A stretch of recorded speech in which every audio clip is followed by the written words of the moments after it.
এবার বিস্তারিত।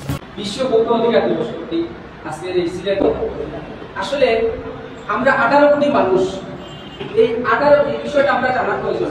18 কোটি মানুষ সবার জন্যই ভোক্তা, আমরা সবাই কিন্তু ভোক্তা, অথচ আমরা জানি না ভোক্তা কাকে বলে, ভোক্তা কি, এই জিনিসটা আমরা জানি না। এই 18 কোটি মানুষ আমরা পুরোভাবে ভোক্তা। আমরা ক্রেতা হলে ক্রেতা মানে ভোক্তা, ভোক্তা মানে ক্রেতা। আমাদেরকে জানতে হবে আমাদের একটা অধিকার আছে। কি অধিকার আছে? বিশ্ব জাতিসংঘ স্বীকৃত আমাদের 8টা অধিকার আছে। তার মধ্যে উল্লেখযোগ্য হচ্ছে আমাদের জানার অধিকার। কি অধিকার? আমাদের জানার অধিকার। প্রত্যেকের আমাদের জানার অধিকার আছে যে ভোক্তা কি। আমরা পদে পদে ঠকাচ্ছি। সরকারে কি করেছে? আমরা দেখেন 11 জন প্লেয়ারে খেলাধুলা করে, এদের জন্য একটা ক্রীড়া মন্ত্রণালয় আছে। তারপরে দেখবেন আমাদের আরেকটা মন্ত্রণালয় আছে, শিল্প মন্ত্রণালয়। আচ্ছা, আমাদের দেশে শিল্প উদ্যোক্তা কয়জন আছে? কিন্তু শিল্প মন্ত্রণালয় আছে। কিন্তু 18 কোটি মানুষ যে দেশে বসবাস করে সেই দেশে কোনো ভোক্তা মন্ত্রণালয় নেই, ভোক্তা অধিকার কোনো মন্ত্রণালয় আছে। ভোক্তা অধিদপ্তর নামে একটি শাখা, যারা জনগণের দায়বদ্ধতা, বাজারের দায়বদ্ধতা এগুলো তারা নিয়ে বিবেচনা করে। আর জনগণ যার নামে চলে যাক, বিষ খাক, মরে যাক, এটা তাদের দেখার বিষয় নয়।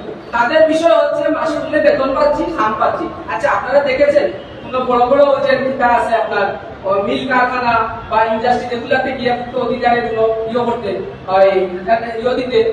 অভিযান দিতে না, ওনারা আসে ছোট ছোট দোকানে ক্যামেরা একটা সামনে নিয়ে আর ক্যামেরা দেখাইলো আর ওনাদেরকে কিছু জরিমানা হলো। আরে ভাই, জরিমানার মধ্যে সীমাবদ্ধ নয়, তাদেরকে জেল এবং জরিমানা উপর দুটোই করতে হবে।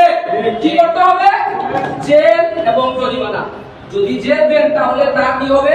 শাস্তি হবে, পুনরায় একই অপরাধ করতে পারবে না। আর জরিমানা হলে সে তো অপরাধ করে প্রতিদিনই 1 লক্ষ টাকা রুজি করতে, তার থেকে একদিনে 50,000 টাকা জরিমানা দিলে যায় আসে কি? আরেকটা বিষয় হচ্ছে, আচ্ছা এই যে আমরা ফলমূল খাই, এখানে 50% কিন্তু ফরমালিন যুক্ত। কোন খাদ্যটায় ফরমালিন নাই আপনারা বলেন? এগুলা কি জনগণের যাচাই করবে? না। এগুলা যাচাই করার জন্য নিরাপদ খাদ্য সরকারে আরো সংগঠন বসিয়ে রেখেছে, কিন্তু এদের কোনো দায়বদ্ধতা জনগণের জন্য নেই। বলবেন কিভাবে? আচ্ছা, আপনি কি দেখেছেন কখনো যে নিরাপদ খাদ্য দ্বারা মাটি এসে ফরমালিন আছে কিনা ফলে পরীক্ষা করতে দেখেছেন? না। তাইলে ওনাদেরকে কেন এই হাজার হাজার কোটি টাকা বেতন দিয়ে রাখা হচ্ছে? আমরা বেসরকারি সংগঠন, আমরা হলাম সিআরবি কনজিউমার রাইটস অর্থাৎ ভোক্তা অধিকার। আমরা হলাম সরকার কর্তৃক অনুমোদিত। আমরা নিজের পকেটের টাকা খরচ করে কি করি? আমরা মানুষের জনসেবা করার জন্য এই কাজগুলো করি, কিন্তু সরকারিভাবে নিয়ম হলো আমাদেরকে কি করা? পুরস্কৃত করার জন্য। অথচ ওনাদের দপ্তরে গেলে ওনারা আমাদেরকে কি মনে করে জানেন? সাপ আর বিলাই যেমন এন্ট্রি, তারা আমাদেরকে মনে করে আরে ভাই আমরা তো আপনাদেরকে সহযোগিতা করছি, আপনারা আমাদেরকে গ্রহণ করবেন। তা না বলে ওনারা আমাদেরকে আরো উত্তপ্ত করে। এই জন্য আমি সরকারের প্রতি অনুরোধ, ভোক্তা অধিদপ্তর নামে যারা আছে হয় এটা বিরক্ত করুন, আমাদেরকে দায়িত্ব দেন, দেখবেন থাকতে কিভাবে ফরমালিন বিষয় এদেরকে আমরা প্রতিহত করব। তারপরে আরেকটা বিষয় আমি বলে এখানে সমাপ্ত করব। বিষয়টা হচ্ছে, আচ্ছা আজকে এটা 15 টাকা দাম, কালকে 20 টাকা দাম। আরে ভাই, এটা কি আপনাকে জিজ্ঞাসা করেছে? না, কোম্পানি ইচ্ছা স্বাধীন দাম বাড়াচ্ছে। নিয়ম হলো এটা পণ্যের দাম বাড়াতে হলে আগে গেজেট হবে, সরকার অনুমোদন দিবে, জনগণ জানবে, তারপরে এটা দাম বাড়বে।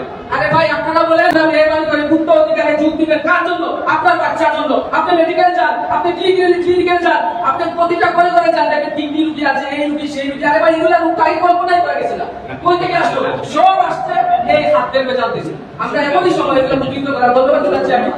এতক্ষণ সঙ্গে থাকা ধন্যবাদ সবাইকে।